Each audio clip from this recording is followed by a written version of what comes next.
Okay, so I'm now at this fourth section of this lecture about American Sniper, and this is with a purpose, yeah. And what's interesting about this film is that it creates purpose where there actually isn't any. Because the thing about the war in Iraq is that the purpose was never clear. Initially it was supposed to be weapons of mass destruction. But then we knew there weren't any weapons of mass destruction because the Brits, even though they wanted to support the Americans, were like, oh man, it's a weak. We can't go with that. It's not going to work. So the Brits knew in 2002 that there were no weapons of mass destruction well before they went in. But the Bush White House wanted this. Okay, so they got it. They just had to find a big enough cause that they could get people behind and pay off and basically make enough deals to make it politically happen.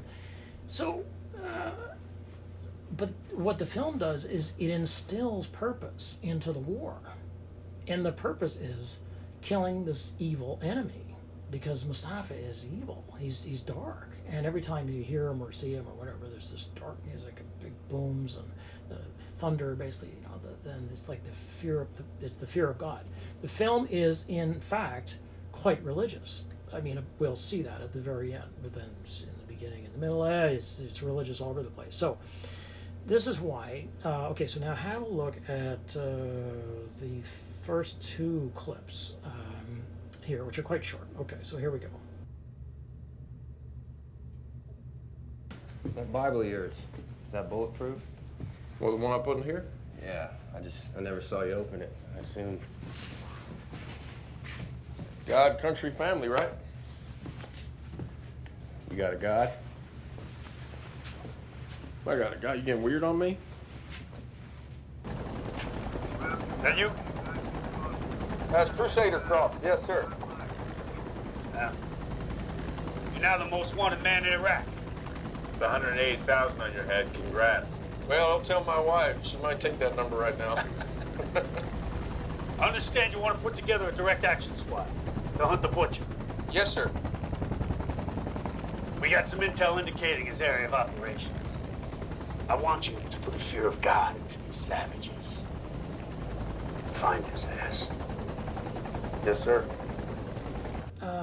The first one is, it's a sort of trope in war stories, which goes back at least 100 years to over 100 years now, to the First World War, where men carried miniature Bibles, which were made with steel plate on the outsides, and they would carry them over their heart. And the myth was that they stopped bullets. Okay, whatever. I'm sure that this happened, given the hundreds of millions of rounds that were fired. I'm sure at some point somebody's Bible with some metal on it stopped a bullet, and this became. But it's another one of these myths. I mean, it's just nonsense. It's just a piece of magic. But in this, so there's a discussion between basically a sane soldier and Chris Kyle, who is basically an insane person, where he says, God, country, family, right? Because this is the order that things go. So the least important thing is the family. God first, country second, which is very intriguing. And I'm not sure that a lot of people would agree with that, who might otherwise support the politics of this film. So that's an interesting thing, but it's God, right? I mean, and so he has a Crusader cross. In other words, it's a crusade they're on. So this isn't just some war. I mean, they're fighting the devil, Islam, right?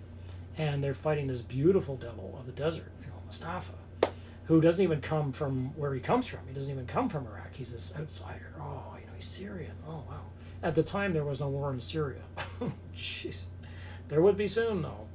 So then the colonel, now that he says, I want you to put the fear of God into these savages. And so here is again the thing, which is, this is a religious war, which is what Bush wanted, right? I mean, because he called it a crusade. And they were like, no, we can't do that. Okay. So now we're going to go ahead and watch the next two clips. clips. Okay. Did you see where it came from? Yeah, I was more than 1,000 meters out. Only one enemy sniper could have made that job. Will he make it? Took a round off the feed tray cover of his 48. Doesn't look good. It's the first seal hit, sir. Fuck! She a cab driver we sourced saying there's a stronghold 7 doors down. Marine units covered your exfil are still engaged there. I can understand if you want to stand down and regroup. It's up to you. Lex Talionis. Eye for an eye. So they say you're the deadliest sniper in U.S. military history. Oh, is that right? That's what I heard. Them bad guys end up beside our city. You're not going back. Yeah, we are. We're gonna wall them in and hunt them down. No, come on, man. You don't have to do Oh, that. we have to do that. You're my brother. They're gonna fucking pay for what they did to you. Hooyah, legend. Fucking hooyah. So, in the first clip, what I didn't bother putting in because like it's enough, you know, you get to see the guy. One of their guys gets shot. So as he says, you know, it's the first SEAL shot, and actually he doesn't get directly shot. This is why it's why he survives. He takes a shot off, which has bounced off the cover of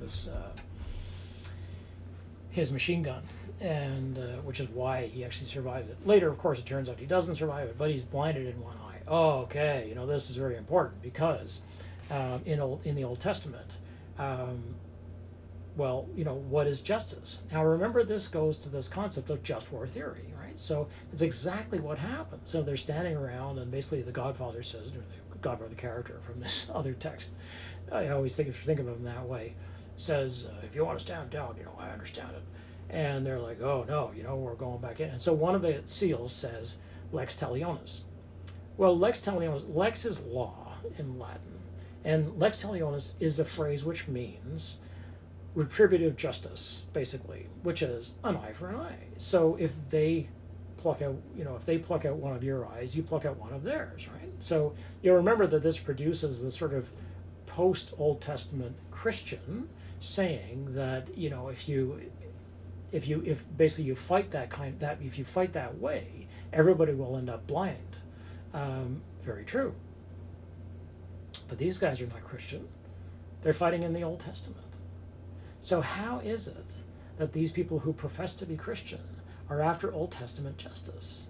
Because they are, after all, supposed to be Christians. Remember the key message of Christ, if nothing else, love thy neighbor as thyself. Turn the other cheek. Love is the most important thing. Love, charity, the great, you know, faith, hope, and charity, and the greatest of these is charity, kindness. You know, you couldn't be any clearer. But oh no, these are Christians who believe in retributive Old Testament justice. It's like, so how does that work? It's like, so this is the same kind of thing as saying, we're running a democracy here, except of course for the torture squads. Don't worry about them. You're like, well, wait a second, how did that, did we vote on that? It's like, no, we didn't vote about it. We just run them, you know, but don't worry about that. It's okay. Maybe not. So it becomes a feud, basically, between Mustafa and Chris Kyle. It's like, well, a feud is not in any way Christian.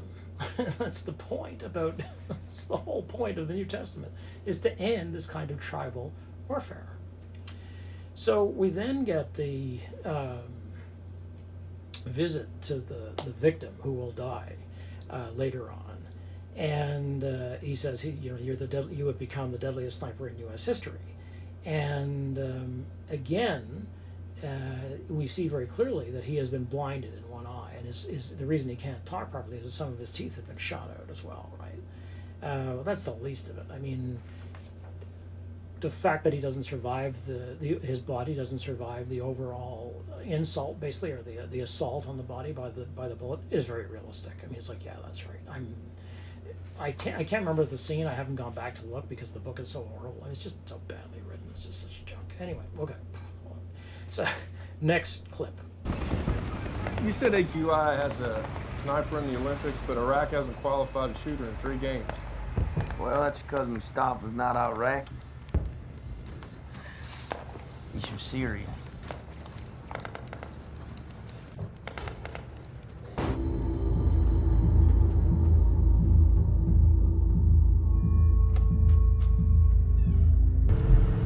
has eyes on our guys. Can you confirm it's him? It's him. Oh, it's him. Aim small, miss small. Do it for bagels.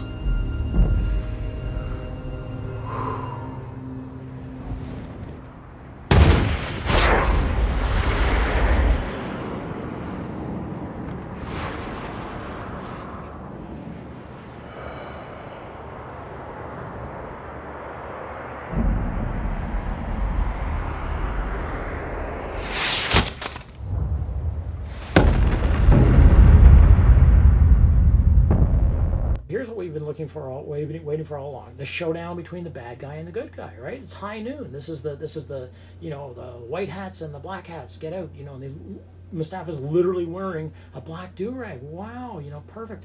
And instead of shooting down in the open square, or in the town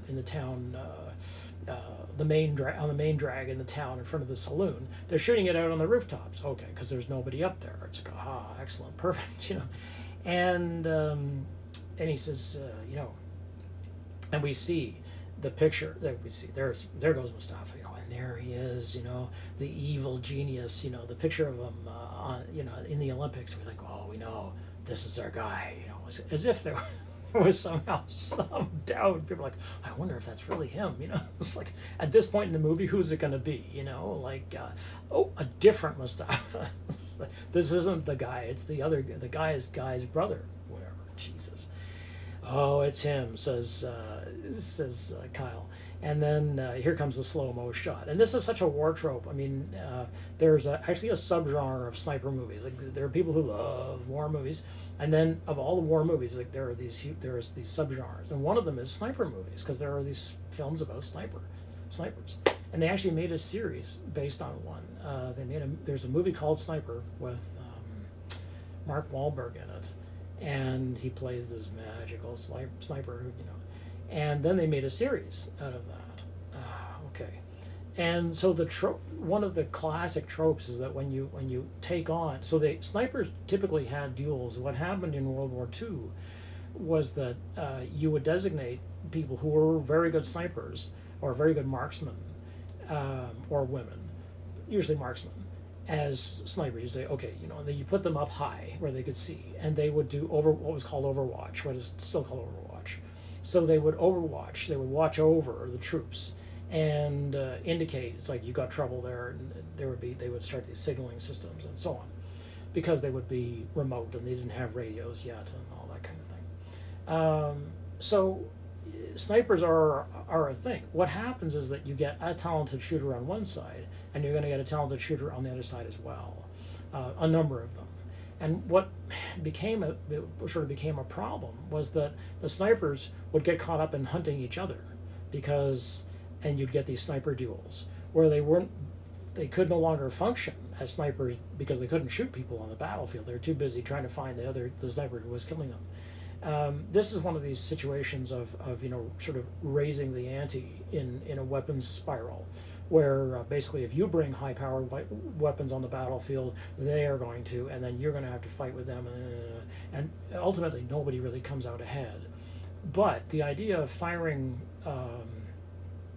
typically they show a round going right down the barrel. It's like, okay, whatever, and it usually blows out the guy's eye, because it's the most vicious kill you can think of, and this person just sort of disintegrates. Okay, so that's just a trope, in the same way that two guys it's like, let's slap leather, sheriff. And as I said a couple of lectures ago, westerns are not we no longer really watch westerns, but in Texas they do. So unless you have a mom or a dad who is like a huge western fan, you may not have seen something like a Clint Eastwood western, which would now be the sort of updating of the classic westerns from the 50s.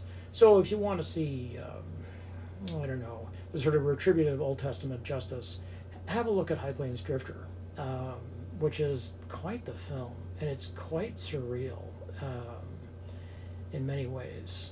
Yeah. Okay, have a look at that if you're interested.